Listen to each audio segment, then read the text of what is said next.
Hello friends, welcome to Vidyarth Setu. UPTET के इस maths की सीरीज में आपका स्वागत है। आज हम लोग ज्योमेट्री के क्वेश्चंस को डिस्कस करेंगे। ज्योमेट्री में जो भी पीवाईक्यूज अभी तक आए हुए हैं वो सभी जो है वो क्वेश्चंस को डिस्कस करेंगे। तो चलिए बिना समय को व्यर्थ बर्बाद किए हुए शुरू करते हैं आज की ये क्लास। तो आज की क्लास का पहला क्वेश्चन आपकी स्क्रीन पे है, आपको दिखाई दे रहा है। ये क्वेश्चन दो बार आया हुआ है, एक बार 2017 में आया हुआ है और एक बार 2022 में आया हुआ है। और दोनों बार ये पेपर 2 में आया हुआ है, जूनियर में आया हुआ है। अगर आप प्राइमरी की तैयारी कर रहे हैं और अगर जूनियर के भी क्वेश्चन लगा लेते हैं तो आपकी मैथ्स बहुत अच्छी हो जाएगी और आपके पूरे नंबर आने के चांसेस हैं। क्वेश्चन में क्या कह रहा है, कह रहा है in a figure A B C D is a cyclic quadrilateral. क्या है A B C D? A B C D एक साइक्लिक क्वाड्रिलेटरल है। Then the ordered pair X Y is. Ordered pair क्या होगा, यानी एक्स की value पहले आएगी फिर वाई की वैल्यू आएगी, इनकी वैल्यू निकालनी है। चार ऑप्शन दिए हुए हैं, तो चलिए शुरू कर देते हैं। देखिए होता क्या है, चूंकि ये साइक्लिक क्वाड्रिलेटरल दिया हुआ है, चक्रीय चतुर्भुज दिया हुआ है। क्या दिया हुआ है? साइक्लिक, और क्वाड्रिलेटरल को शॉर्ट में लिख लिया। साइक्लिक क्वाड्रिलेटरल दिया हुआ है, तो ये क्या है आपका? ये चक्रीय चतुर्भुज है। क्या है ये? चक्रीय चतुर्भुज है। ठीक है, चक्रीय चतुर्भुज। ठीक। चक्रीय चतुर्भुज की क्या प्रॉपर्टी होती है कि कॉर्नर टू कॉर्नर, यानी एंगल्स जो है वो क्या होते हैं हमारे? इक्वल होते हैं। यानी एंगल ए जो है वो एंगल सी के साथ ऐड करके इन दोनों का सम 180 के इक्वल होगा, और बी और डी का जो सम है वो 180 के इक्वल होगा। यानी हम कह सकते हैं कि angle A plus angle C equal to 180।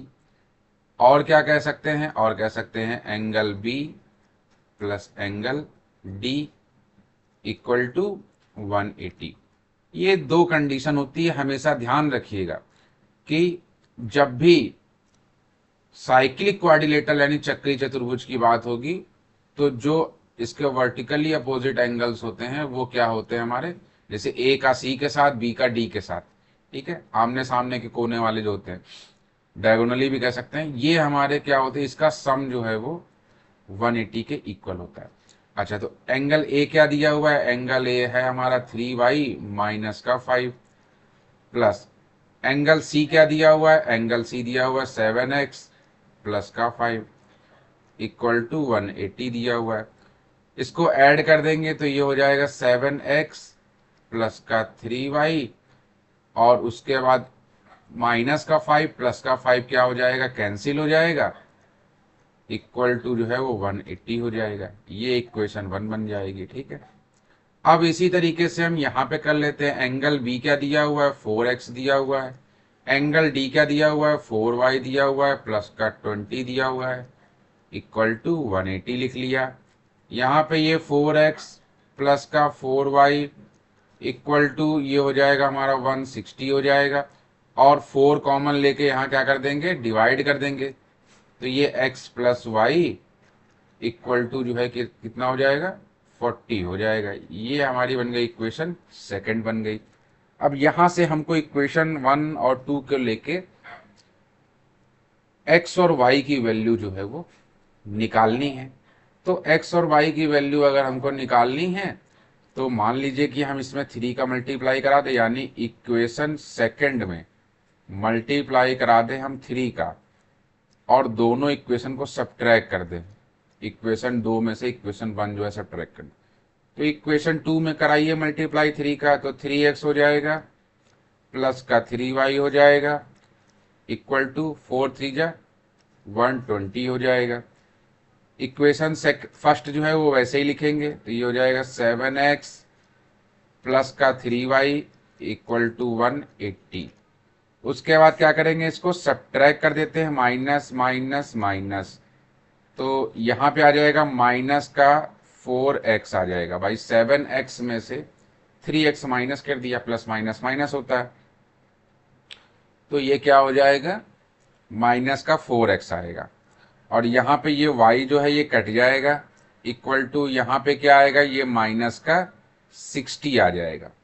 Minus का क्या आ जाएगा, 60, माइनस से minus cancel, x equal to क्या क्या हो जाएगा, 4 से डिवाइड भी कर दे, 4 1 जा 4 और 4 5 जा 20, तो ये x की वैल्यू कितनी आ गई है हमारी, 15 आ गई है।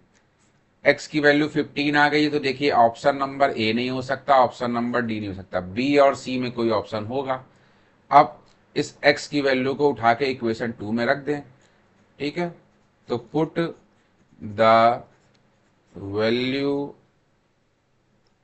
Of x in equation second, तो 15 प्लस वाई इक्वल टू 40, तो y इक्वल टू कितना हो जाएगा, 40 माइनस का 15, ये हो जाएगा आपका 25। यानी कि हमारे पास आंसर क्या आ गया, आंसर आ गया है x इक्वल टू 15 और y इक्वल टू 25। ये जो है ये हमारा आंसर आ चुका है, ठीक है। आंसर क्या है, x इक्वल टू और y इक्वल टू कितना आ गया, 25 आ गया। x इक्वल टू 15 और y इक्वल टू 25, तो ऑप्शन नंबर सी भी नहीं होगा, ऑप्शन नंबर बी जो है वो बिल्कुल हमारा सही आंसर होगा, ठीक है। आइए दूसरा क्वेश्चन देखते हैं। अगला क्वेश्चन क्या कह रहा है कि एक फिगर दिया हुआ है, अच्छा बहुत अच्छा क्वेश्चन है, देखिएगा ये एक प्रॉपर्टी पे बेस्ड है, हम लोग पढ़ते हैं 9th-10th में। कह रहा D E F are respectively the mid points of triangle A B C, तो ये जितने ये पॉइंट दिए हुए हैं डी ई और एफ, ये मिड पॉइंट्स हैं, ठीक है। Which of the following statement is correct, कौन सा स्टेटमेंट करेक्ट होगा देखेंगे। हिंदी में पढ़ लेते हैं। कह रहा ट्रायंगल एबीसी के मध्य बिंदु, एबीसी के मध्य बिंदु क्रमशः डी ई एफ है, ज्ञात कीजिए निम्न में से कौन सा कथन सही है।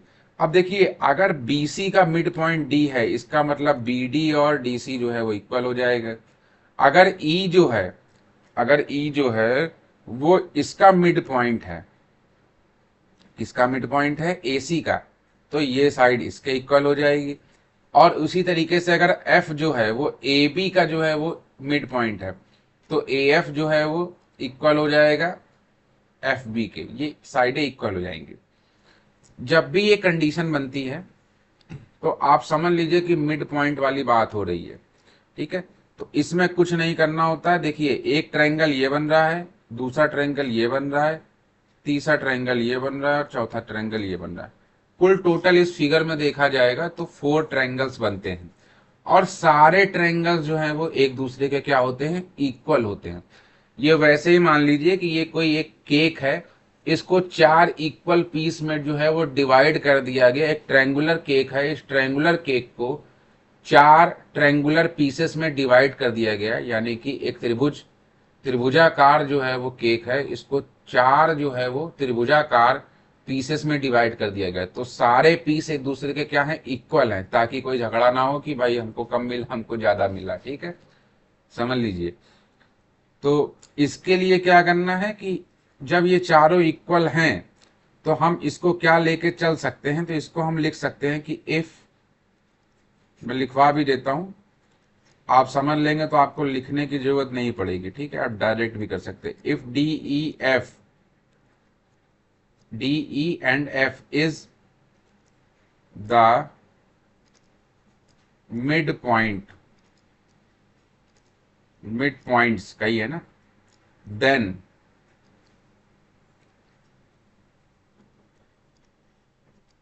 Area of triangle D E F, वही पूछा गया था हमसे, डी ई एफ, ये डी ई एफ जो बीच वाला है, देखिए यहाँ पे डी ई एफ का ही दिया हुआ है, देख रहा है ना आपको, D E F triangle D E F triangle D E F D E F का ट्रायंगल एबीसी से क्या रिलेशन होगा। तो जाहिर सी बात है कि ये जो चौथा हिस्सा है ये पूरे केक का 1/4 है, ये भी जो है वो भी पूरे केक का 1/4 है। कोई भी इसमें से एक ट्रायंगल उठाएंगे 1 2 3 4 में से, वो सभी जो है पूरे केक का 1/4 है, पूरे ट्रायंगल का 1/4 है। तो 1/4 area of triangle A B C, समझ गए?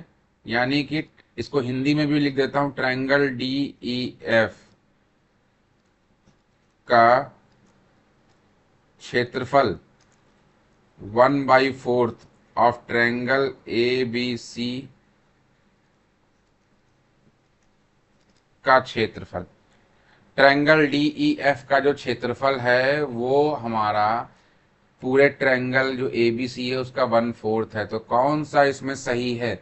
1/3 नहीं होगा, 1/2 भी नहीं होगा, 1 इक्वल भी नहीं होगा, 1/4, यानी ऑप्शन नंबर डी जो है बिल्कुल सही है। ये भी देखिए, ये 2 बार यूपीटीईटी में पूछा गया है। एक बार 2022 में आया है जो री एग्जाम हुआ था, लेटेस्ट वाला जो पिछला, और उससे पहले 2017 में पूछा गया हुआ है। ठीक है, तो ये काफी इंपॉर्टेंट जो है वो क्लास हो सकती है आपके लिए, अगर आप चीजों को, कॉन्सेप्ट को अच्छे से समझते चलते हैं और करते चलते हैं तो। ठीक है, चलिए अगला क्वेश्चन देखते हैं। नेक्स्ट क्वेश्चन कह रहा है कि to construct a triangle the possible sides are, एक त्रिभुज की रचना करने के लिए संभव भुजाएं हैं।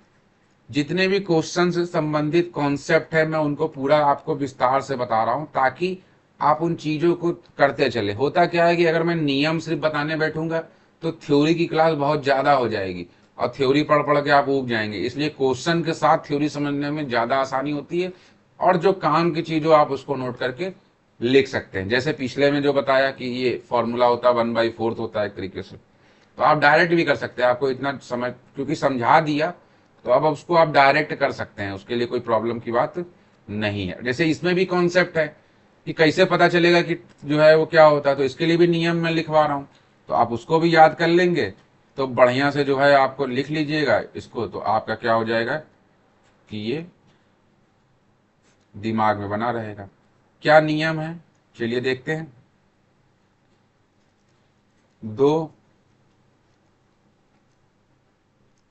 भुजाओं दो भुजाओं का योग, ठीक है, दो भुजाओं का योग सदैव तीसरी भुजा से बड़ा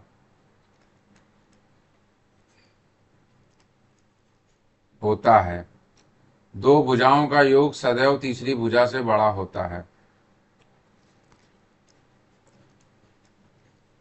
माना, अब देखिए यहाँ ये आपका नियम है, मानना वाला तो बाद में कर लेंगे। ये आपका जो है क्या है, नियम है। अगर आप इसको याद रखेंगे, ये रूल है, फॉर्मूला के लिए जो भी कर लीजिए, तो ये रूल है। कोई भी ट्रायंगल की 3 साइड दी हुई है, अगर हम उसकी कोई भी 2 साइड्स जो है उसको ऐड करेंगे तो हमेशा तीसरी से क्या होगी, वो बड़ी होनी चाहिए। अगर नहीं हो रहा है इसका मतलब कि फिर वो ट्रायंगल नहीं बनेगा। अब जैसे मान लीजिए कि यहाँ पे 3 साइडें दी हुई हैं, तो मान लिया हमने कि त्रिभुज की जो साइड है वो ए बी और सी है। अगर ये चीज मान लिया, यानी ए प्लस बी, शुरू की 2 साइड का सम जो है वो सी से बड़ा होना चाहिए, फिर बी और सी का सम जो है वो ए से बड़ा होना चाहिए, उसके बाद सी प्लस ए का सम जो है वो बी से बड़ा होना चाहिए। ये कंडीशन हमारी फुलफिल होनी ही चाहिए। इसमें से अगर कोई भी कंडीशन फुलफिल नहीं होगी तो इसका मतलब कि वो त्रिभुज की रचना नहीं करेगा, और अगर हो जाएगी तो पता चल जाएगा इसमें से कौन सा त्रिभुज की रचना हो रही है। तो चलिए चेक करना शुरू करते हैं। तो सबसे देखिए, पहले क्वेश्चन में क्या है कि सब में सेंटीमीटर में दिया, लेकिन यहाँ पे 2 mm में दिया है। तो इसके लिए आप जान लीजिए कि 1 सेंटीमीटर में क्या होता है, 10 mm होता है। ठीक है, 10 जो है वो mm होता है। तो अगर 10 mm होता है तो पहले हम ऑप्शन नंबर ए को देखते हैं। ठीक है, ऑप्शन नंबर ए को जब देखेंगे तो ये हो जाएगा 6.5। उसके बाद जो है ये हो जाएगा हमारा 10 mm है ये। सबसे पहले हम इसी को बदल लेते हैं ना, mm में बदल लेते हैं। देखिए 6.5 को जब mm में बदलेंगे तो ये 65 जो है वो mm हो जाएगा। ठीक है, 65 mm प्लस, 1 मिनट, इसको बदल लेंगे तो ये हो जाएगा हमारा 65 mm। ठीक है, अब देखिए 65, दो छोटी भुजाएं उठा लें, 65 प्लस 39, इन दोनों का सम क्या 105 से बड़ा है? तो अगर इसको हम ऐड करेंगे तो ये 104 आ रहा, ना कि 105। तो 104 क्या 105 से बड़ा है? तो नहीं है, तो यानी ऑप्शन नंबर ए नहीं हो सकता भाई। एक कंडीशन फेल हो गई तो फिर दूसरी कंडीशन चेक करने की जरूरत ही नहीं है। आइए ऑप्शन नंबर बी चेक कर लेते हैं। ऑप्शन नंबर बी में क्या कह रहा है कि किसी भी, अगर हम 3.5 प्लस 5.3 ले लें, क्या ये 9.2 से बड़ा है? चेक कर लेते हैं, तो ये हो जाएगा 538, अब 538 8.8 है, 9.2 से बड़ा ये भी नहीं हो सकता, तो ये भी क्या हो जाएगा, गलत हो जाएगा। तो ऑप्शन नंबर बी भी नहीं हो सकता। सी ले लेते हैं। सी में क्या कह रहा है कि कोई भी दो साइड्स का सम जो है वो तीसरी साइड से बड़ा होना ही चाहिए। अच्छा भैया, तो देख लेते हैं क्या होगा।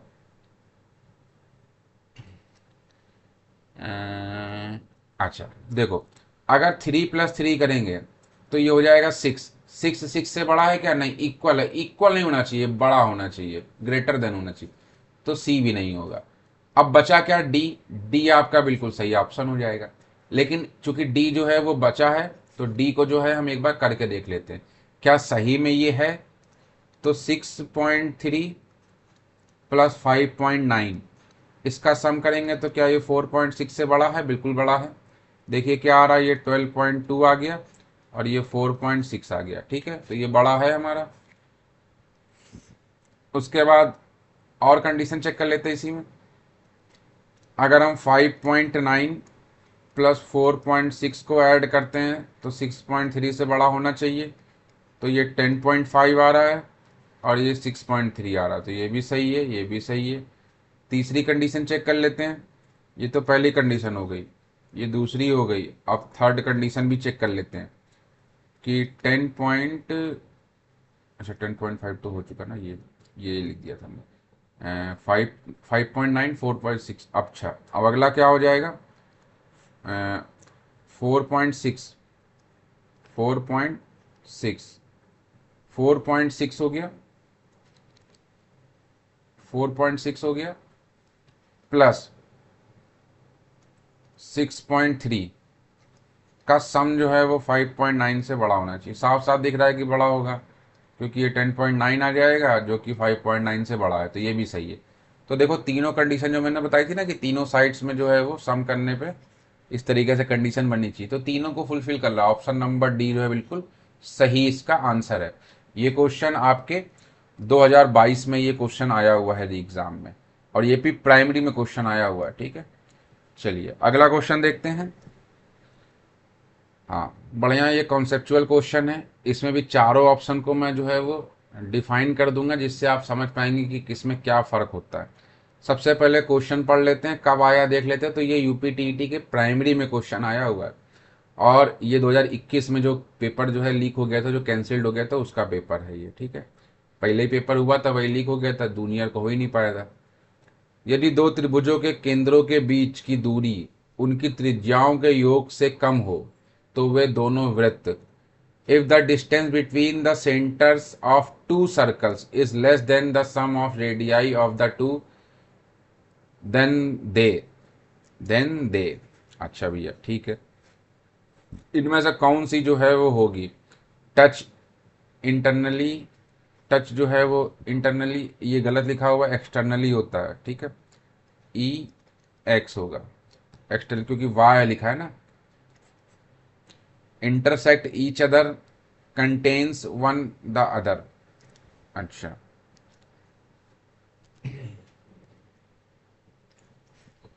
ये मैं लिख दे रहा हूँ यहाँ पे ब्रैकेट में, क्या लिखा होना चाहिए? Externally, EXTERNALLY।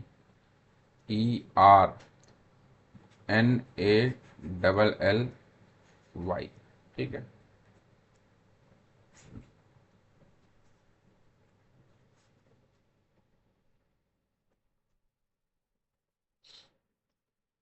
यदि दो वृत्तों के केंद्रों के बीच की दूरी उनकी त्रिज्याओं के योग से कम है उनकी त्रिज्याओं के योग से कम है, उनकी त्रिज्याओं के योग से कम है, तो दोनों वृत्त होंगे। त्रिज्याओं के योग से कम है यानी कि त्रिज्याओं का जो योग हो रहा है उससे कम है।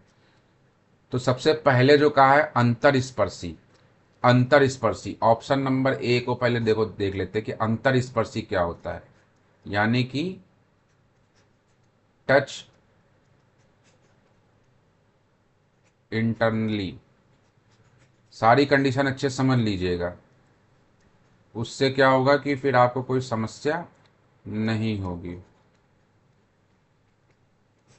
ठीक है, इसमें क्या होता है कि इसमें एक सर्कल बना हुआ है, रुकिए मैं सर्कल बना लेता हूं। जैसे मान लीजिए एक सर्कल बना हुआ है, ठीक है, उसके बाद जो है दूसरा सर्कल जो है वो बना लेते हैं,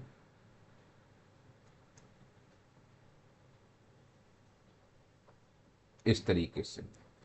ठीक, अब इसमें क्या है कि इसका सेंटर ये है और इसका सेंटर मान लीजिए कि यहाँ पे ये है। ठीक है, तो ये ऐसे इस तरीके से जाएगा पूरा। तो इसमें क्या होता है कि ये जो दोनों सेंटर के बीच की दूरी है इसको डी बोलते हैं। ठीक है, तो यहाँ पे डी क्या होता है, यहाँ पे डी होता है R1 माइनस का R2 का मॉड, यानी कि नेगेटिव आंसर नहीं आएगा।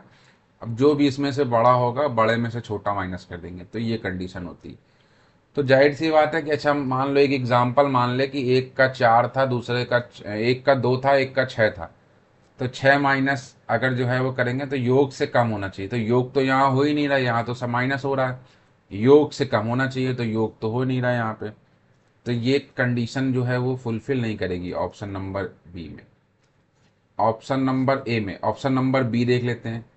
ऑप्शन नंबर बी जो है वो कह रहा है कि टच एक्सटर्नली। ठीक है, इसको बोलते हैं वाह, वाह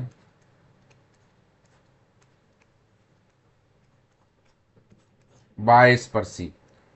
इसमें क्या होता है कि इसमें बायस्पर्शी का मतलब ये होता है, जैसे मान लीजिए कि दो ट्रायंगल बनाते हैं हम। ठीक है, एक ट्रायंगल ये बना, उसके बाद दूसरा ट्रायंगल जो है वो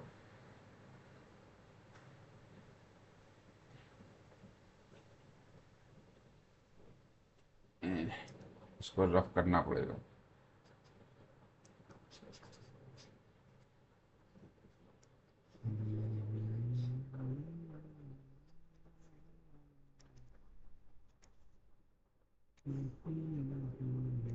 एक ट्रायंगल ये बन गया, दूसरा ट्रायंगल ये मान लो बना दिया। ठीक है, बड़ा और छोटा इस तरीके से। इसमें क्या होगा कि जैसे एक की रेडियस ये है मान लो स्मॉल आर, उसके बाद एक की रेडियस ये है कैपिटल आर, यहाँ से इन दोनों सेंटर के बीच की दूरी को जो है वो डी बोलते हैं। तो इसमें होता क्या है कि D equal to R1 plus R2 है। तो अगर दोनों की जो है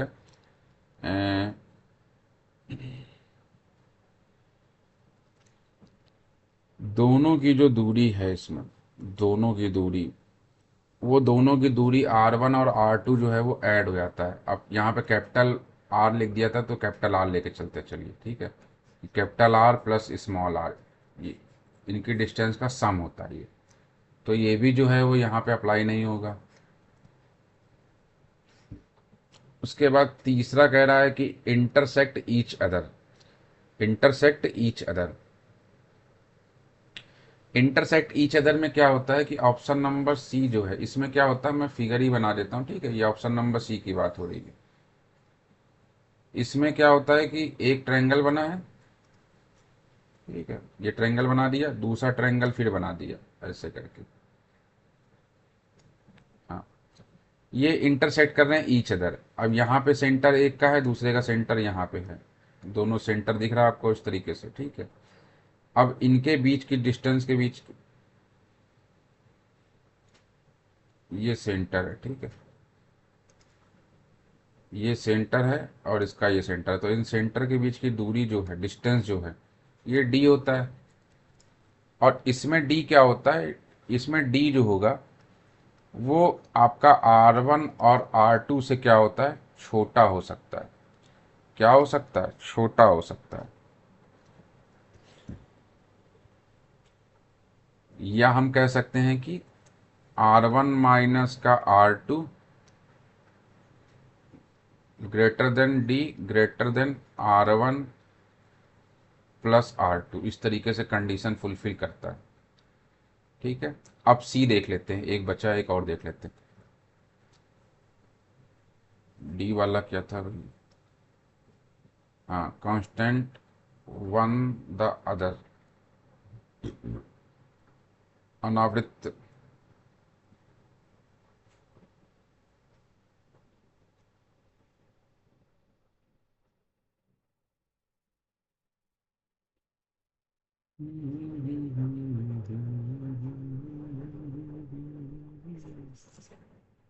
डी है।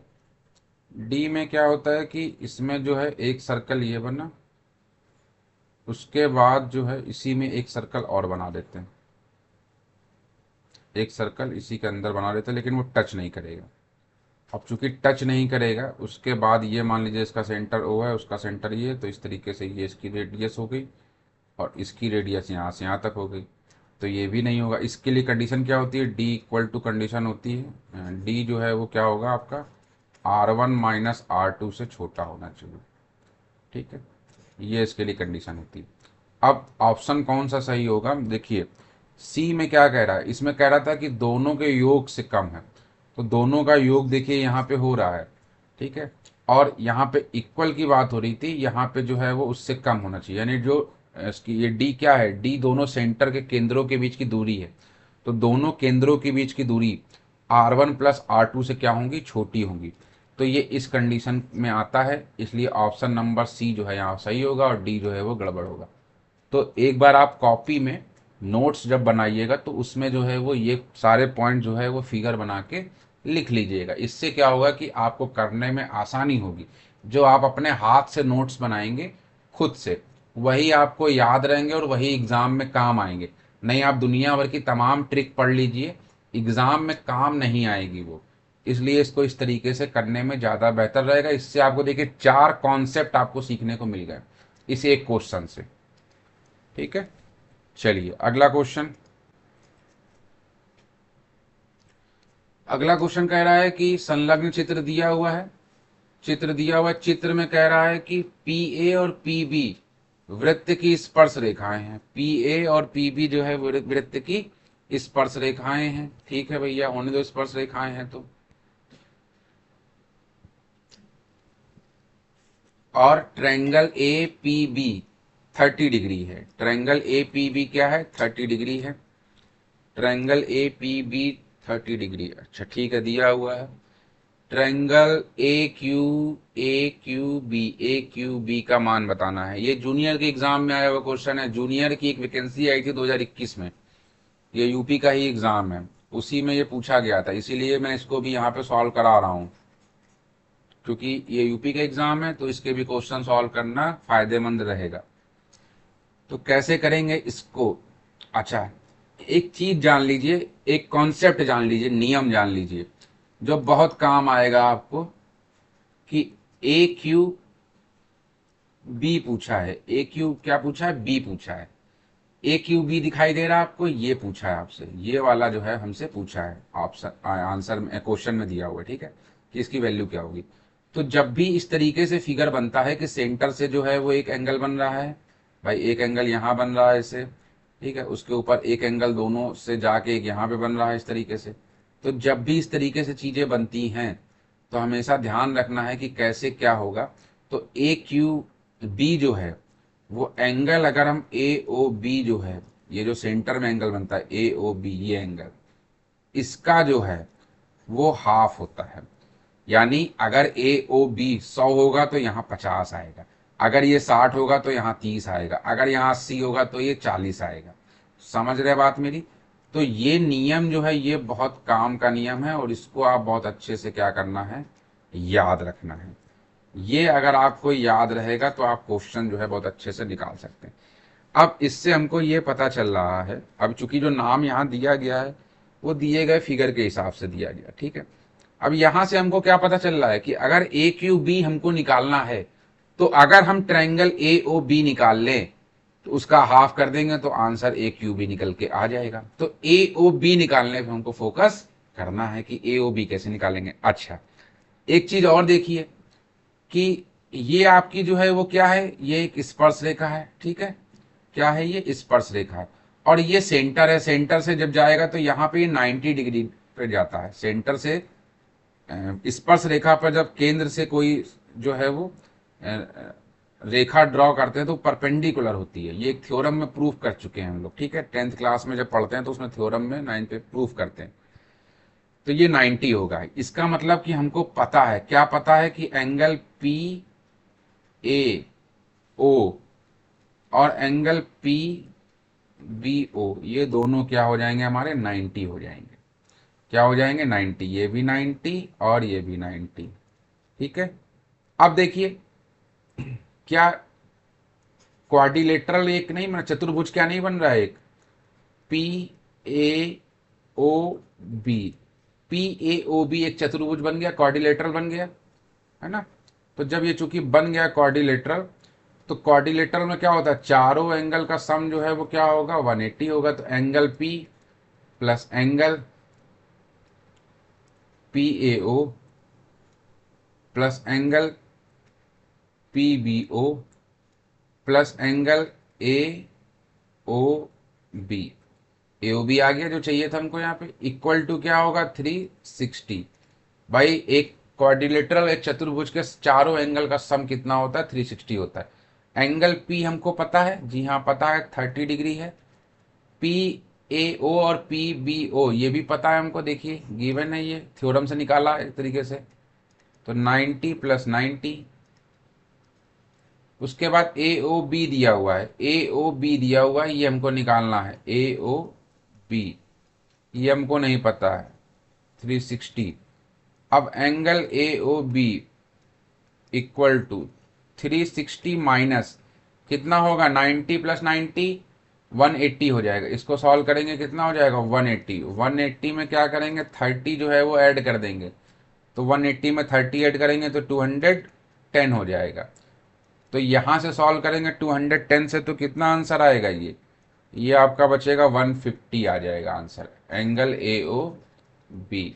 150 ऑप्शन में दिखाई दे रहा है, जी हाँ दिखाई दे रहा है। ऑप्शन नंबर ए जो है बिल्कुल सही आपका आंसर हो जाएगा। तो इसको इस तरीके से हम कर सकते हैं, ठीक है। तो याद रखने वाली बात क्या है, अच्छा ए ओ बी, सॉरी ए क्यू बी पूछा था ना, देखिए गलती हो गई यहाँ पे, जल्दबाजी में दुर्घटना से देर भली, कहावत है ना। ए ओ बी की वैल्यू आई, हमको ए ओ बी नहीं निकालना था, हमको ए क्यू बी निकालना था। तो जब ए ओ बी निकल के आ गया है तो हमको पता है कि इसका ए क्यू बी निकालेंगे जब, तो 150 का 2 से डिवाइड कर दिया तो ये आ जाएगा 75 degree, angle A Q B, ठीक है। तो ये आपका सही है, ऑप्शन नंबर जो है वो अब कौन सा हो जाएगा, बी जो है बिल्कुल सही होगा। देखिए कितने होशियारी से उन्होंने गलत कि अगर किसी ने जल्दबाजी में ए ओ बी निकालने के बाद देख लिया 150 आ रहा, 150 आ रहा, बड़ा खुश होकर आंसर लगा दिया, तो क्या हो जाएगा, गलत हो जाएगा। तो इसलिए जो है इसमें इसका हाफ जो है वो सही आंसर होगा। तो ऑप्शन नंबर बी जो है बिल्कुल सही आंसर होगा, ठीक है, ये बात ध्यान रखनी है। तो ये आपका क्वेश्चन जो है वो हो गया। चलिए अगला क्वेश्चन, नेक्स्ट क्वेश्चन देख लेते हैं। अगले क्वेश्चन में क्या कह रहा है कि यदि दो सकेंद्रीय, सकेंद्रीय मतलब दोनों का केंद्र एक हो, सकेंद्रीय वृत्तों की त्रिज्याओं का अंतर 2 है। अच्छा भैया बना लेते हैं सकेंद्रीय, चलिए एक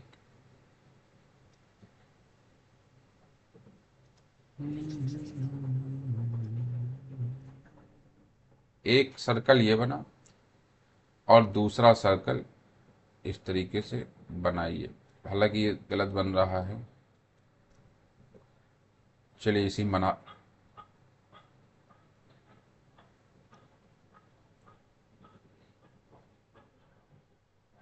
ये बन गया, बढ़िया।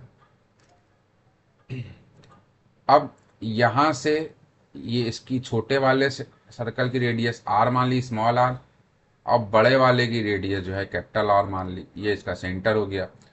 तो कह रहा है यदि दो सकेंद्रीय वृत्तों की त्रिज्या का अंतर जो है वो 2 है, तो यानी कि बड़े वाले में से छोटा वाला माइनस हो रहा है तो 2 आ रहा है। ये इक्वेशन हमने फर्स्ट मान ली। उसके बाद कह रहा है कि y स्पर्श करने पर, y स्पर्श करने पर तो y स्पर्श करा लेते हैं। एक ट्रायंगल ये बन गया, सर्कल ये बन गया, और दूसरा जो है वो आपका इधर बना लेते हैं, ये बन गया। जब y स्पर्श कर रहा है, ठीक है, एक्सटर्नली, तो ये एक रेडियस हो गई, दूसरी रेडियस ये हो गई, इसका भी o और ये भी ये o डैश मान लिया। ये r है, ये स्मॉल r है। बड़े वाले की रेडियस, बड़े वाले सर्कल की रेडियस कैपिटल R, छोटे वाले सर्कल की रेडियस स्मॉल r। तो ये इस तरीके से हो गई। यहाँ पे कह रहा है कि उनके बीच की दूरी जो है, केंद्रों के बीच की दूरी, यानी कि ये पूरा पूरा जो है ये, यानी कि r प्लस r। भाई यहाँ से यहाँ तक की दूरी क्या होगी, यहाँ से यहाँ तक की कैपिटल R, यहाँ से यहाँ तक की स्मॉल r, तो दोनों के बीच की दूरी यानी दोनों को ऐड कर दिया तो वो 8 है। ये इक्वेशन आपकी सेकंड बन गई। अब यहाँ कुछ नहीं करना, हमको बड़े वाले वृत्त की त्रिज्या यानी कि R निकालना है, कैपिटल R। तो हम क्या करेंगे, इक्वेशन 1 में से इक्वेशन 2 को जो है वो ऐड कर देंगे। तो ऐड कर देंगे तो r minus small r equal to 2, उसके बाद r plus small r equal to 8। Subtract करेंगे तो ये माइनस, अच्छा ऐड कर रहे हैं ना, सब्ट्रैक्ट करने होती नहीं है। जब ऐड करें तो सब्ट्रैक्ट क्यों करेंगे, तो ये हो गया, ये हो गया हमारा 2r, और उसके बाद ये हो गया, ये 10 हो गया। तो r इक्वल टू, और स्मॉल r तो कैंसिल हो गया, तो r equal to capital R कितना आ गया, 5 आ गया। कितना आ गया, 5 आ गया। ऑप्शन नंबर ए जो है बिल्कुल सही इसका आंसर हो जाएगा। ठीक है, इस तरीके से इसको कर सकते हैं। ये भी वैकेंसी में जो है वो क्वेश्चन आया था, यूपी की वैकेंसी का क्वेश्चन है। चलिए अगला क्वेश्चन देखते हैं।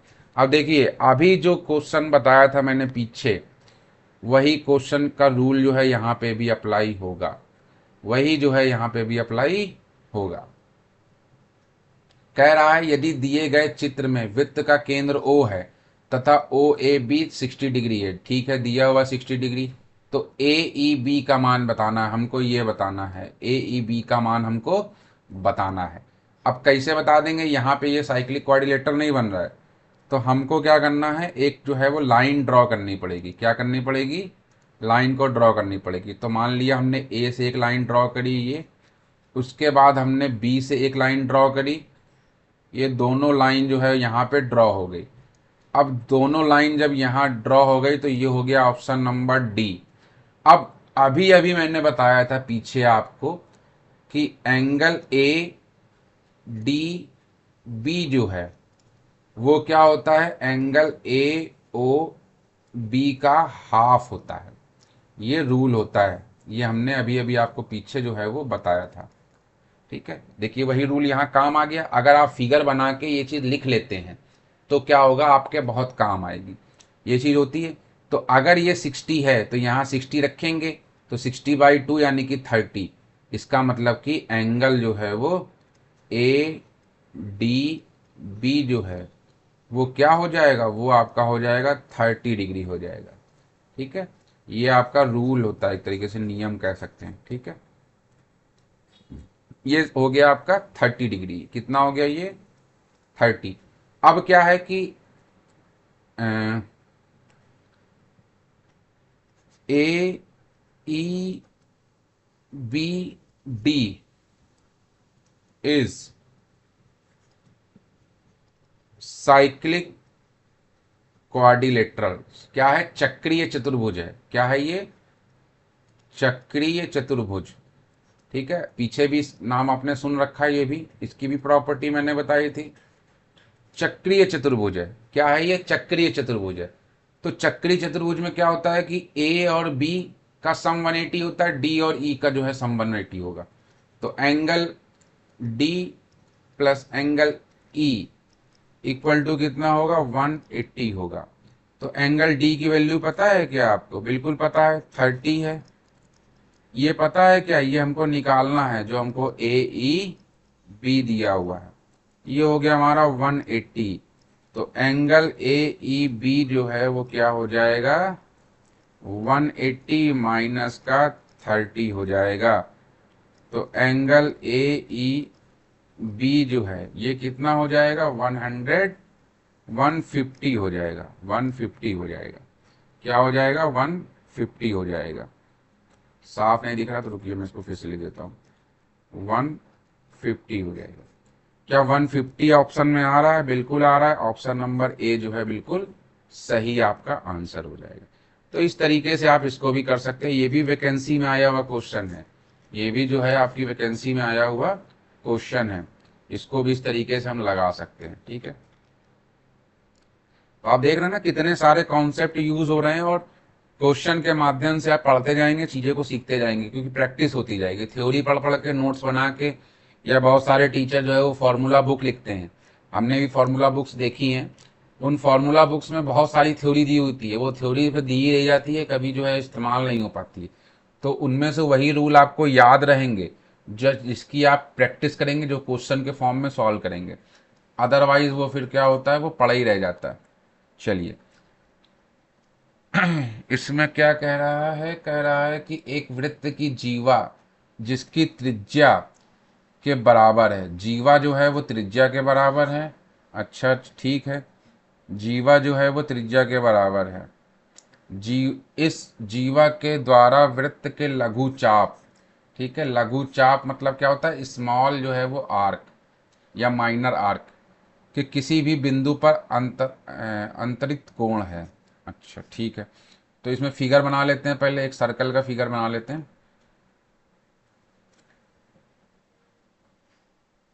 ये मान लीजिए हमने सर्कल बना लिया। ठीक है, अब इसमें जो है वो लाइन ड्रॉ करनी है। पहले एक सेंटर बना लो इसका। मान लिया ये इसका सेंटर है। ठीक है, इस सर्कल का सेंटर जो है वो ये है, इसको दे दिया नाम ओ। अब जो है इसमें लाइन ड्रॉ कर लो। तो ये इसकी रेडियस होगी, ये भी इसकी रेडियस होगी। सबसे पहले जीवा देख लेते, तो ये इसको मिला दे अगर हम, ये जीवा हो जाएगी, हो जाएगी जीवा। अब इसमें देखिए ध्यान देने वाली बात क्या है, जीवा ये ए और बी जो है एक कॉर्ड है जीवा। कह रहा है कि जीवा जो है वो रेडियस के बराबर है, तो ये रेडियस हो गया, तो ये भी तो रेडियस ही होगा। ओ ए भी रेडियस होगा, ओ बी भी रेडियस होगा, तो ये रेडियस हो गए। और जब ये रेडियस हो गए, तो देखिए ये भी आ रहा है, ये भी आ रहा है, ये भी आ रहा है, यानी कि ये जो ट्रायंगल है ये आपका इक्विलेटर ट्रायंगल बन गया। इक्विलेटर ट्रायंगल में क्या होता है? सारे एंगल्स इक्वल होते हैं, तो अगर सब इक्वल होंगे तो सब 60-60 के होंगे। 60 + 60 + 60 = 180, क्योंकि एक ट्रायंगल के तीनों एंगल का सम जो है वो 180 ही होता है, तो ये 60 हो जाएगा। अच्छा, और लघु चाप की बात हो रही है, यानी कि क्या बात हो रही है? कहने का मतलब ये है कि यहाँ से एक हमने लाइन ड्रॉ करी इस तरीके से, फिर यहाँ से एक लाइन ड्रॉ करी इस तरीके से, तो लघु चाप के किसी बिंदु पर, ये एक बिंदु मान लिया हमने, ये है, ये बिंदु मान लिया हमने सी है, तो हमको ये बताना है, ये वाला कोण बताना है हमको। ठीक है, हमको बताना है एंगल ए सी बी जो है वो हमको बताना है। अच्छा, ए सी बी बताना है, कैसे बताएंगे इसको? तो देखिए पीछे जैसे किया था उसी तरीके से कर सकते हैं। एक यहाँ से क्या किया हमने, एक लाइन ड्रॉ कर ली, उसके बाद एक लाइन यहाँ से हमने ऐसे ड्रॉ कर ली, ये दो लाइन ड्रॉ हो चुकी हैं। अब चूंकि ये 60 है, फिर वही प्रॉपर्टी आ गई, ये 60 है तो ये एंगल कितना होगा? ये एंगल होगा हमारा 30, इसका हाफ जो है वो होता है 30 हो जाएगा, हो जाएगा 30। ठीक है, अगर ये जो है 60 है तो ये 30 हो चुका है। अब चूंकि ये 30 हो चुका है और ये हमको निकालना है, तो फिर से क्या बन गया? ए बी सी, इसको मान लिया डी बन गया ये। तो A C B D is cyclic quadrilateral. क्या है ये? साइक्लिक क्वाड्रिलेटरल है। ए बी सी डी एक साइक्लिक क्वाड्रिलेटरल है, तो हम कह सकते हैं angle D plus angle A C B = 180, दोनों एंगल्स का सम जो है वो 180 होगा। तो एंगल डी की वैल्यू कितनी निकाली है? 30 निकाली है। 30 plus angle A C B = 180, तो एंगल ए सी बी = क्या हो जाएगा? 180 माइनस का 30, यहाँ से ये आ जाएगा 150। क्या आ जाएगा? 150 आ गया। तो ऑप्शन नंबर जो है वो डी इसका बिल्कुल सही ऑप्शन है ऑप्शन नंबर डी 150। ये भी जो है वैकेंसी में आया हुआ क्वेश्चन है।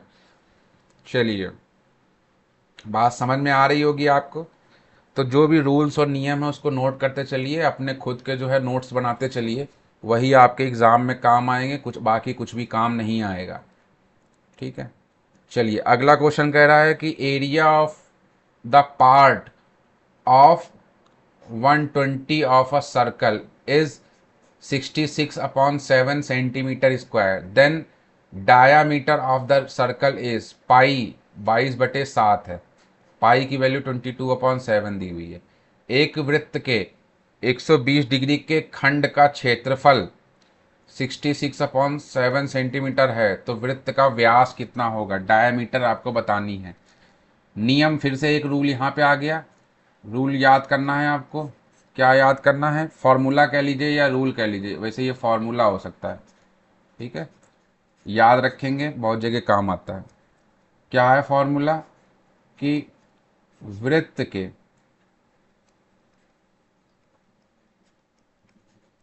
त्रिज्य खंड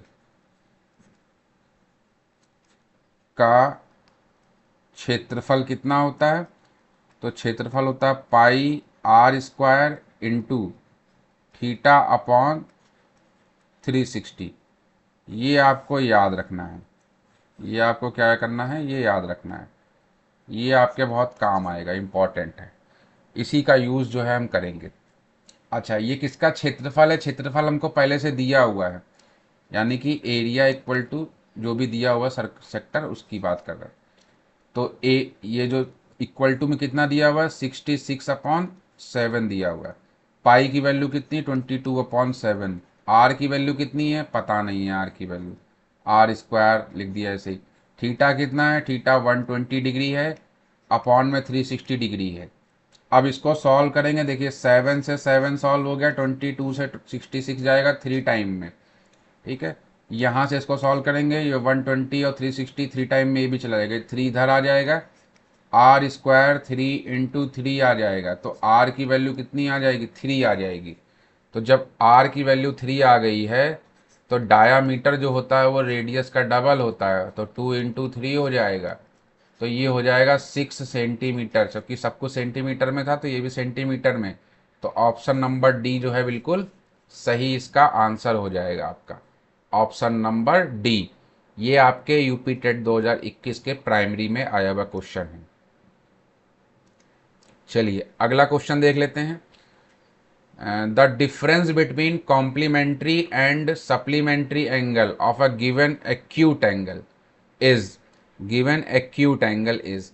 अच्छा, दिए गए न्यून कोण के संपूरक, सॉरी, पूरक व संपूर्णक कोणों का अंतर जो है बताना है।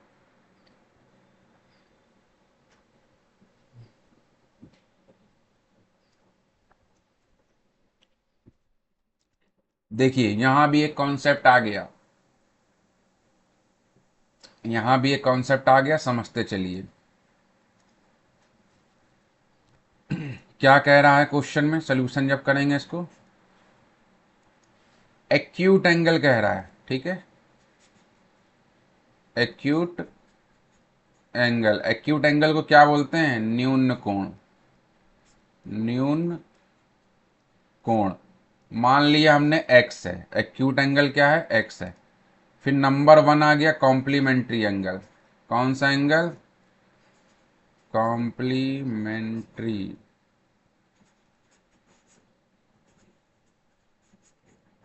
कॉम्प्लीमेंट्री एंगल क्या होता है, जब दो एंगल्स का सम जो है वो 90 डिग्री होता है। दो एंगल का सम कितना होता है, 90 डिग्री होता है।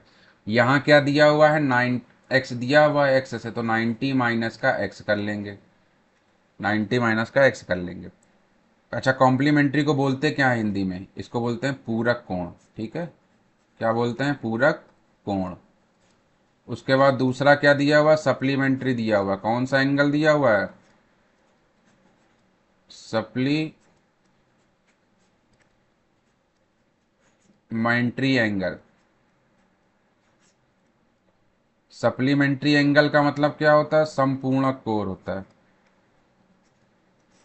संपूर्णक कोण होता है, ठीक है।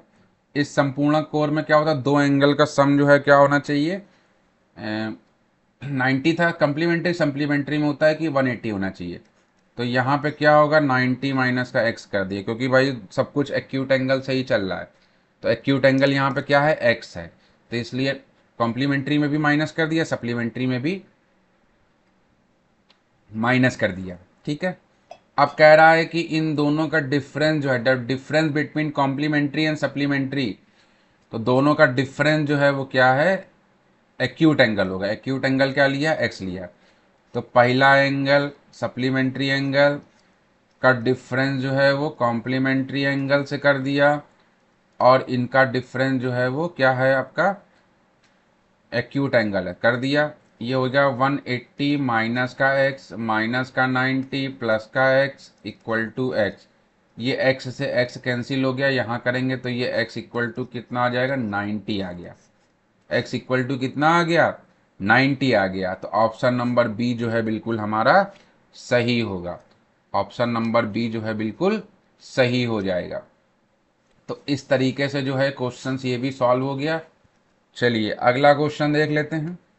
धैर्य के साथ देखेंगे तो आपको चीज़ें बहुत समझ में आएंगी, फ़ायदा भी कर सकती हैं, ठीक है। तो इस तरीके से चीज़ों को यूज़ कर सकते हैं। एक बहुभुज के अंतर कोणों का योग जो है वो 2160 है। बहुभुज में भुजाओं की संख्या होगी। जब भी भुजाओं की संख्या पूछा जाए, एक फॉर्मूला बताया देता हूँ, याद कर लीजिए, वही आपके हर जगह जो है वो काम आएगा। फॉर्मूला होता है n-2 इंटू 180, n-2 ब्रैकेट में रहेगा इंटू 180। n क्या है, नंबर ऑफ जो है भुजाएं हैं। अब इसमें यहाँ भुजाओं की संख्या हमको नहीं पता है, तो वही हम निकालेंगे, ठीक है। वही जो है हम यहाँ पे निकालेंगे।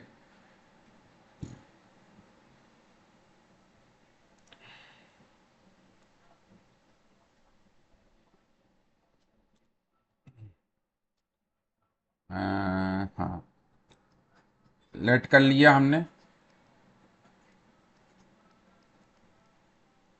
बहुभुज की भुजाओं की संख्या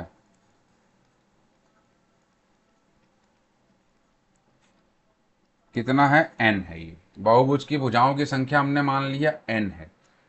अब जो फॉर्मूला मैं बताने जा रहा हूँ वो फॉर्मूला आप बहुत अच्छे से याद कर लीजिए, क्योंकि वही फॉर्मूला जो है आपको याद आएगा, ठीक है। तो क्या है, बहुभुज के आंतरिक कोणों का योग इक्वल टू n-2 इंटू 180। ये आपका जो है वो फॉर्मूला है। इसको आप बहुत अच्छे से क्या कर लीजिए, याद कर लीजिए। इसी से सारे क्वेश्चन जो है वो आपके सॉल्व हो जाएंगे, जितने भी इस तरीके क्वेश्चंस आते हैं, ठीक है। अब देखिए लगाते हैं इसको। तो n की वैल्यू तो हमको पता नहीं, वही निकालना है, n/2 इंटू 180। लेकिन कोणों का योग दिया हुआ है, कितना दिया हुआ है, तो ये हो जाएगा हमारा 2160। इसको इससे डिवाइड करेंगे तो ये हो जाएगा n-2 इक्वल टू 216 अपॉन जो है वो 18 हो जाएगा, ठीक है। इसको सॉल्व करेंगे तो ये जो है आपका 12 बार में चला जाएगा, तो n-2 इक्वल टू 12 आ जाएगा। आप डिवाइड करके देख लीजिए, कैलकुलेशन करिएगा साथ साथ। तो n इक्वल टू, ये 2 उधर जाएगा, पॉजिटिव हो जाएगा, 12 प्लस 2 यानी कि 14 हो गया। ये आ गया आपका आंसर। 14 भुजाएं, 14 भुजाएं जो हैं वो टोटल थी। तो ऑप्शन नंबर ए जो है बिल्कुल सही है। अब देखिए ये क्वेश्चन दो बार पूछा गया। सबसे पहले जो है यूपी टी टीम पूछा गया 2018 में, फिर उसके बाद जब उत्तराखंड टेट हुआ तो यही क्वेश्चन उन्होंने भी उठा लिया और इन्होंने भी जो है बना दिया। चलिए अगला क्वेश्चन देख लेते हैं। नेक्स्ट क्वेश्चन है, अब जो पिछला कॉन्सेप्ट बताया था मैंने वो यहाँ पे फिर से अप्लाई हो रहा है। निम्नलिखित में से कोई तीन मापों को लेकर कुल कितने त्रिभुज बनाए जा सकते हैं। पीछे मैंने बताया था कि अगर एक त्रिभुज ए बी सी तीन साइडें दी हुई हैं तो दोनों साइड का सम तीसरे के इक्वल होना चाहिए। तीन कंडीशन बनती है, तीनों कंडीशन अगर फुलफिल हो जाती है तो एक ट्रायंगल बनता है, वो एक ट्रायंगल होता है। तो अब अगर हम यहाँ पे ये कोई भी तीन लेते हैं तो क्या 1 पॉइंट अगर 1 लेते हैं, 1.1 में 1.42 अगर ऐड करेंगे, 1.1 में 4.2 ऐड करेंगे तो ये हो जाएगा 4 और ये हो जाएगा 5.4 हो जाएगा, जो कि 5.9 से क्या है, छोटा है। और अगर 8.1 लेंगे तब भी छोटा है। तो यानी कि ये वाला जो है फिट नहीं बैठ रहा है, इसको हटा देते हैं। और वैसे भी 4 दिए हुए हमको, 4 जो है डेटा दिए हुए, इसमें से कोई भी हम जो है वो 3 लेंगे, कोई भी हम इसमें से 3 लेंगे, ठीक है, कोई भी 3 लेंगे। तो चलिए इसमें से अब बाकी के लेके चेक करते हैं। क्या 4.2 को अगर हम 5.9 से ऐड करें तो क्या वो 8.1 से ज़्यादा होगा? बिल्कुल होगा। कैसे होगा? देखिए 9 और 10, 11, 11 का 1 कैरी गया 1, और ये हो जाएगा आपका 5 और 10, 10.1 आ जाएगा, जो कि 8.1 से बड़ा है। तो पहली कंडीशन तो फुलफिल हो गई। 30 सेकेंड देख लेते हैं। अभी क्या किया, इसका ऐड किया था, अब इसका ऐड कर लेते हैं। 5.9 प्लस का 8.1, ये तो साफ साफ दिख रहा है कि 4.2 से ज़्यादा होएगा ही होगा। अगर आपको नहीं दिख रहा तो ऐड कर लीजिए। 9 + 1 जो है 10 हो जाएगा, 0 कैरी गया 1, और ये हो जाएगा 6, 14, 14, और ये हो गया 4.2। तो ये भी सही हो गया, ये भी सही हो गया। थर्ड कंडीशन देख लेते हैं। 8.1 प्लस 4.2, ये 5.9 से ज़्यादा होना चाहिए, तो ये भी होगा 3, और ये हो जाएगा 12, 5.9, तो ये भी सही है। तो ये भी आपका बिल्कुल सही है। तो इसमें कितने ट्रायंगल बन सकते हैं, कुल कितने त्रिभुज बनेंगे? तो एक त्रिभुज बनेगा, क्योंकि तीनों साइड से जब तीनों साइड वेरीफाई करेंगे तो एक त्रिभुज बनेगा। ये कॉन्सेप्ट पीछे जो है वो मैं करा चुका हूँ और समझा चुका हूँ। तो अगर आपने 20 से देख रहे हैं तो शुरू से देखिए, तो चीज़ें जो है वो क्लियर होते चलेंगी, ठीक है। हर क्वेश्चन के अकॉर्डिंग जो भी चीज़ें बताने वाली हैं वो मैं सब बता रहा हूँ, ताकि आप एग्ज़ाम में क्वेश्चन को अच्छी तरीके से कर सकें। अब ये क्वेश्चन है, एक पाइथागोरस ट्रिक जो है वो ज्ञात करनी है। पाइथागोरस ट्रिपलेट जिसको बोलते हैं, जिसकी सबसे छोटी संख्या क्या होगी। अब इसमें आपको याद रखने वाली चीज़ क्या है, वो याद रख लीजिए।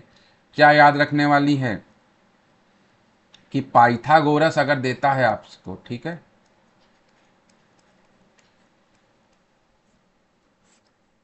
पाइथागोरस ट्रिक यानी कि 3 चीज़ें आपको तो लेट करना आना चाहिए। तो पहला आप 2m ले लो, दूसरा आप m² + 1 ले लो, -1 ले लो, सॉरी, m² -1 ले लीजिए, दूसरा ले लीजिए m² + 1 ले लीजिए। ये 3 वैल्यू ले लीजिए और उठा के जो है इसको कर दीजिए। सबसे छोटी संख्या 8 दी हुई है, हम यहाँ अगर यहाँ लगाएंगे तो बनेगा नहीं, यहाँ बनाएंगे तब भी नहीं बनेगा, तो यहाँ लगा सकते हैं। कैसे, देखिए मैं बता देता हूँ।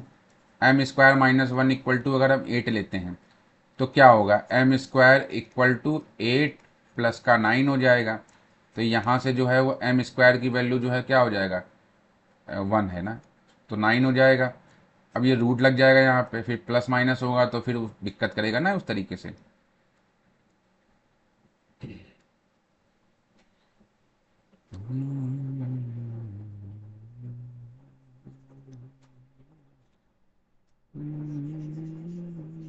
इतना लफदर करने से अच्छा है कि सीधे सीधे जो है हम इसको ले लें।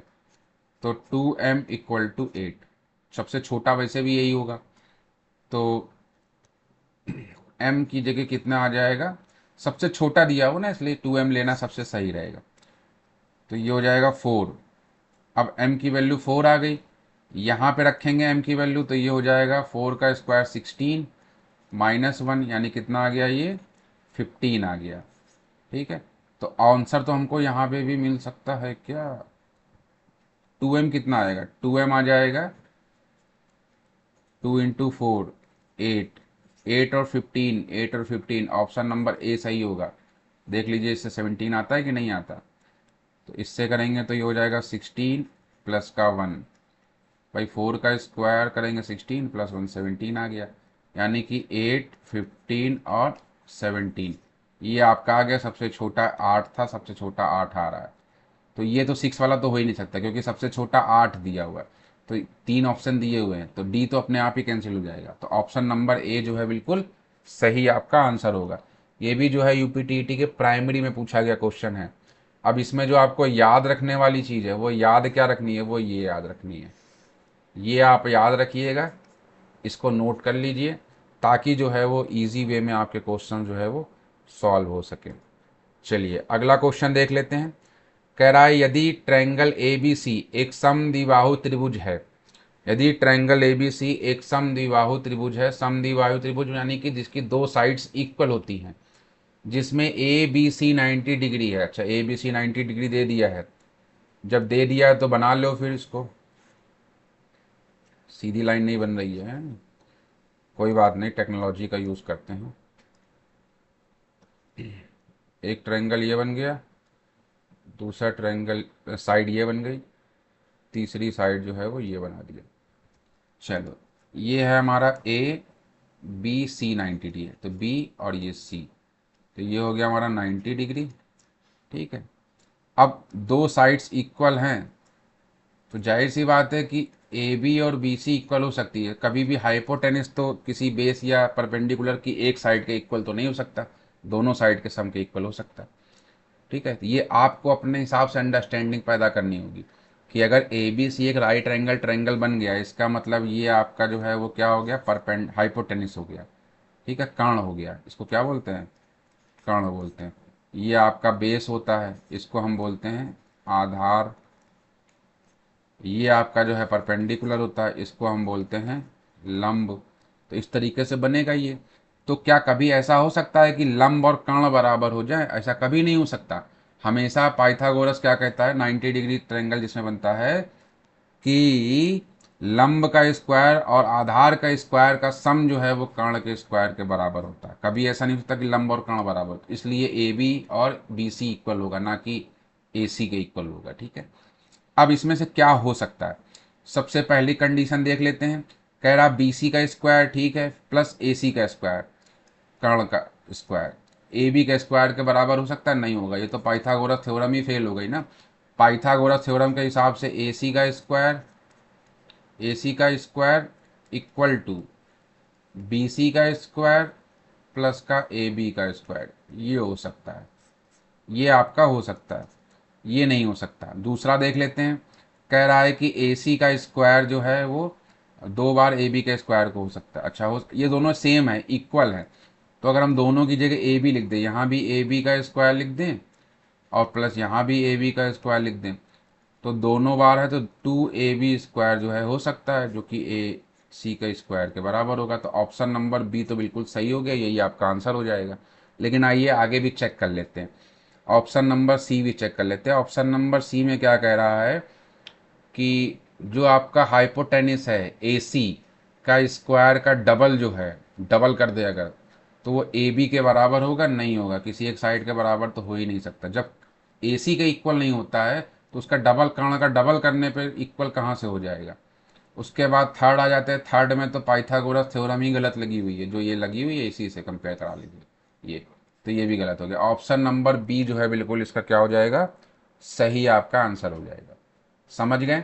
ये भी आपका देखिए, ये क्वेश्चन जूनियर में पूछा गया हुआ है। कहाँ पूछा गया? जूनियर में पूछा गया। जूनियर में ये आपके 2020 में पूछा गया क्वेश्चन है ये, और अच्छा क्वेश्चन है, मतलब आसानी से कर सकता है, और बस बेसिक अंडरस्टैंडिंग पे बेस्ड है। चलिए अगला क्वेश्चन देख लेते हैं। ए बी एक वृत्त का व्यास है। ए बी जो है वो क्या है, एक वृत्त का व्यास है। तो सबसे पहले तो वृत्त बना लेते हैं।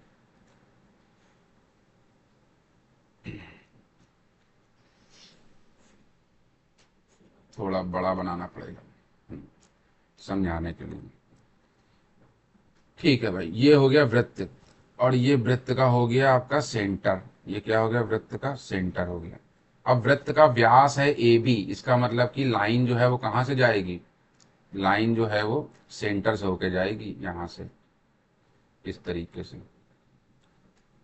ठीक है, इसको हमने दे दिया ए बी, ये ए हो गया, ये बी हो गया, व्यास हो गया, डायमीटर हो गया, क्योंकि सेंटर से होके जा रही है।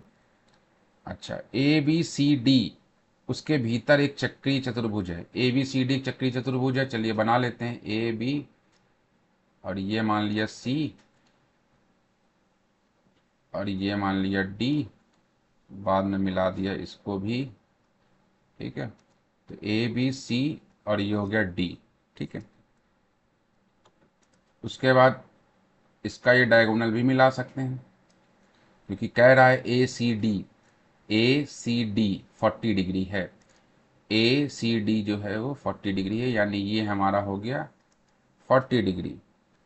तो बी ए डी जो है बताना है, बी ए डी ये हमको जो है वो निकालना है। ये हमको जो है क्या करना है, निकालना है, बी ए डी निकालना है। बात समझ में आ रही है, बी ए डी निकालना है हमको। अब देखिए इसमें भी क्या चीज़ जानने वाली है कि अगर जो है ए बी जो है वो हमारा एक व्यास है। क्या है, व्यास है, यानी कि डायामीटर अगर है। तो जब भी डायामीटर होता है तो ये आपका सेमी सर्कल बन रहा है, सेमी सर्कल बन रहा है। तो इस कंडीशन में क्या होता है कि एंगल जो है, एंगल ए सी डी वो 90 डिग्री होता है। ए सी डी क्या होता है हमारा, 90 डिग्री होता है।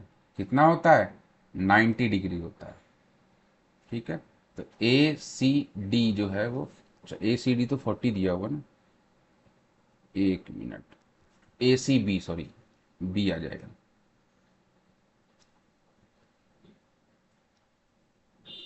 ए सी बी 90 डिग्री, यानी कि ये एंगल जो है वो 90 डिग्री होगा। तो ये 90, उधर वाला 40, ये 90 और उधर वाला क्या हो जाएगा, ये 40 हो जाएगा।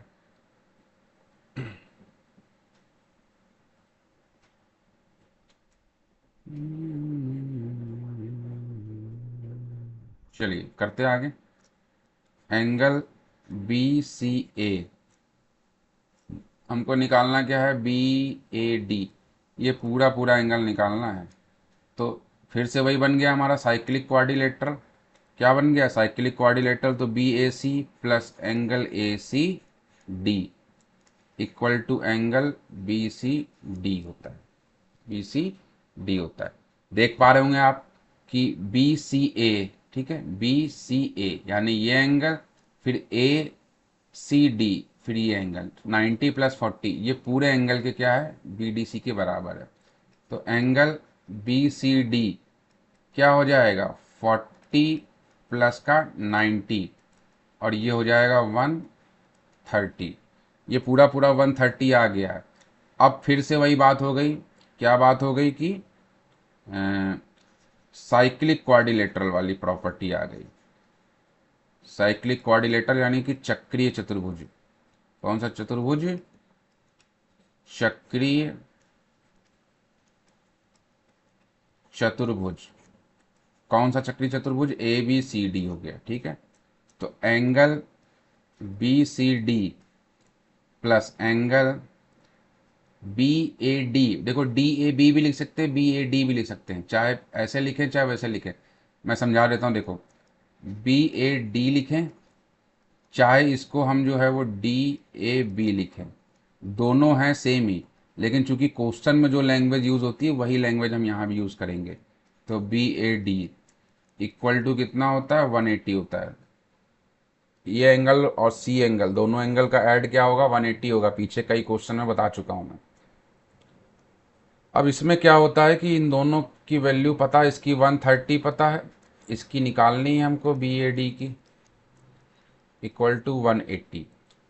तो एंगल बी ए डी जो है वो इक्वल टू 180 माइनस का 130, आंसर कितना आ जाएगा, 50 डिग्री जो है इसका सही आंसर आ जाएगा। यानी कि ऑप्शन नंबर बी जो है बिल्कुल आपका सही आंसर होगा। ये भी आपके जूनियर में आया हुआ क्वेश्चन है 2020 में। चलिए नेक्स्ट क्वेश्चन देख लेते हैं। नेक्स्ट क्वेश्चन में कह रहा है, ये 16 है, 17, 18, 3 क्वेश्चन और बचे हुए हैं। देख लीजिए धैर्य के साथ, उसके बाद ये क्लास जो है वो ख़त्म हो जाएगी और ज्योमेट्री में आप काफ़ी कुछ जो है सीख जाएंगे और एग्ज़ाम में अच्छे नंबर लाने की आपकी पूरी जो है वो उम्मीद रहेगी। यदि ट्रायंगल ए बी सी के अंतर्वृत्त का केंद्र O हो और एंगल बी ओ सी 110 हो, तो बी ए सी का मान क्या होगा। तो बी ए सी का मान जो है वो क्या होगा हमको बताना है।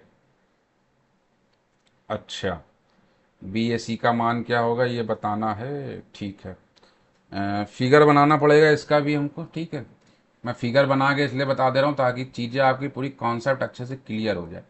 तो एक ट्रायंगल ये बना लिया हमने, ठीक है, एक ट्रायंगल ये बना लिया। अब इसमें क्या, एक सर्कल बना लेते हैं।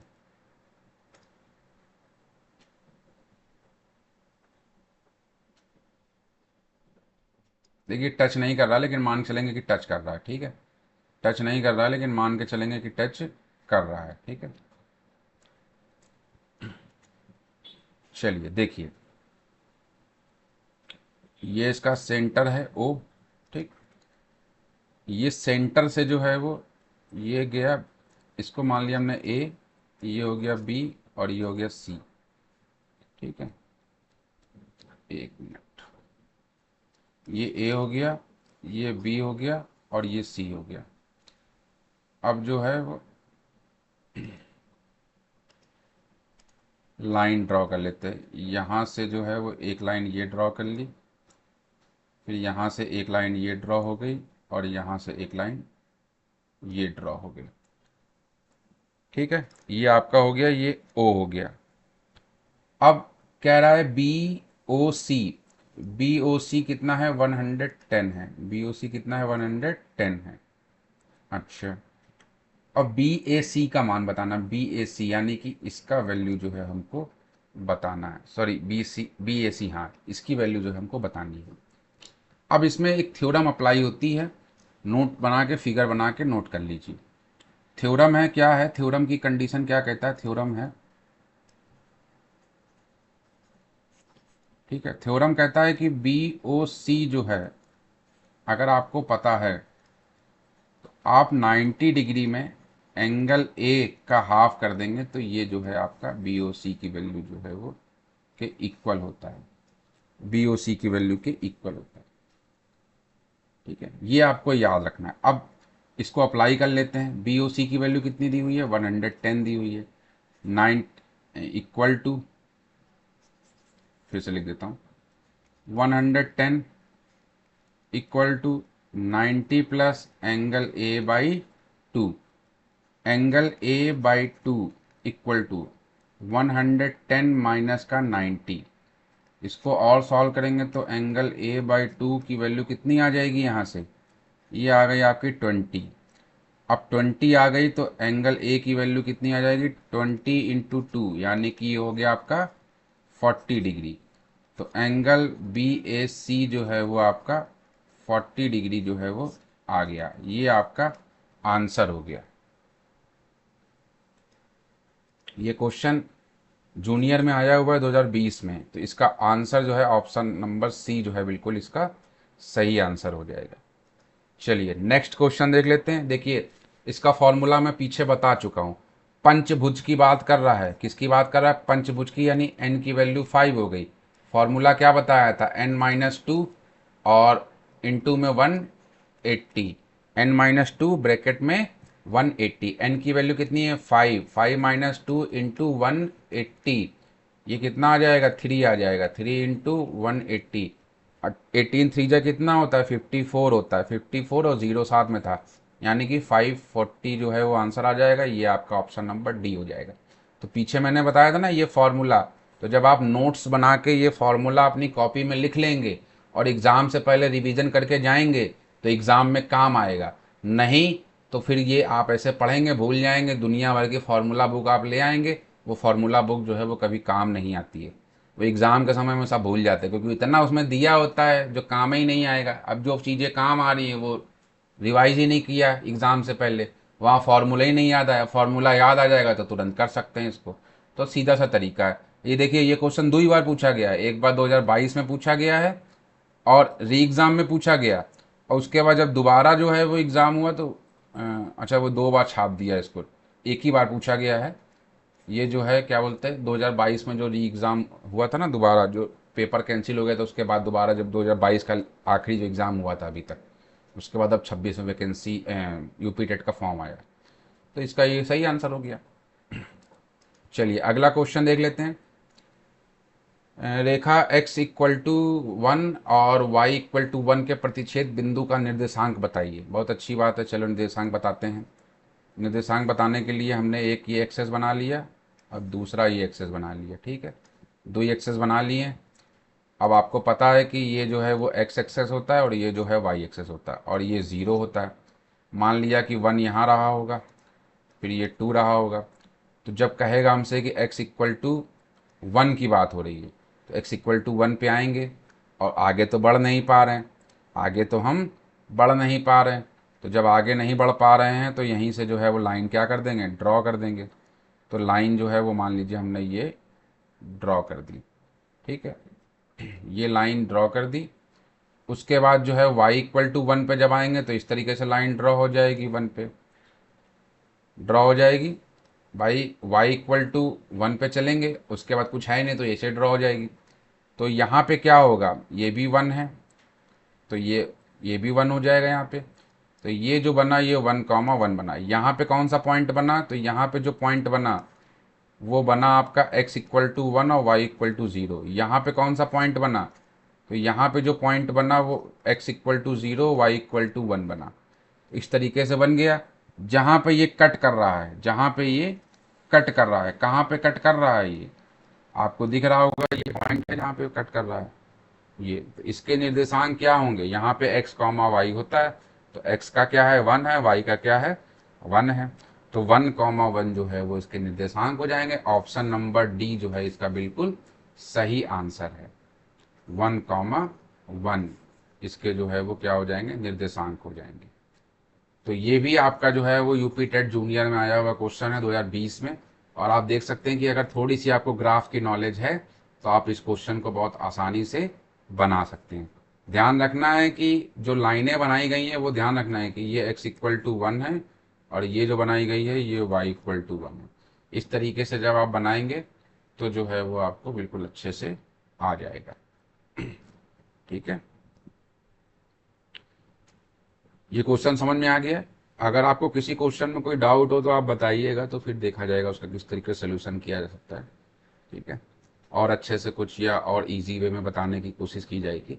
फिलहाल अगर आपको यूपी टेट पूरी रिवीजन करनी है तो आप चैनल की प्लेलिस्ट में चले जाइए, वहाँ पे आपको पूरी यूपी टीईटी जो है वो मिल जाएगी, जिसको आप अच्छे तरीके से क्या कर सकते हैं, रिवीजन कर सकते हैं बिना किसी दिक्कत के। तो आज के इस वीडियो में बस इतना ही। मिलते हैं अगले वीडियो में एक अलग टॉपिक के साथ, और उसमें भी सारे यूपी टीईटी के क्वेश्चंस ही कराए जाएंगे। और बहुत जल्द जो है वो सीडीपी की क्लास भी आने वाली है, जो किसी भी एग्ज़ाम के लिए सीडीपी जो है आपको उपयोगी होगी। तब तक के लिए बने रहिए विद्या सेतु को। अगर आपने चैनल को सब्सक्राइब नहीं किया तो चैनल को सब्सक्राइब कर लीजिए, लाइक कर दीजिए। और कोई तैयारी कर रहा हो यूपी टीईटी में या आगे जाके फॉर्म भरने का जिसका उद्देश्य हो तो उसके साथ आप शेयर भी कर सकते हैं। Thank you for watching.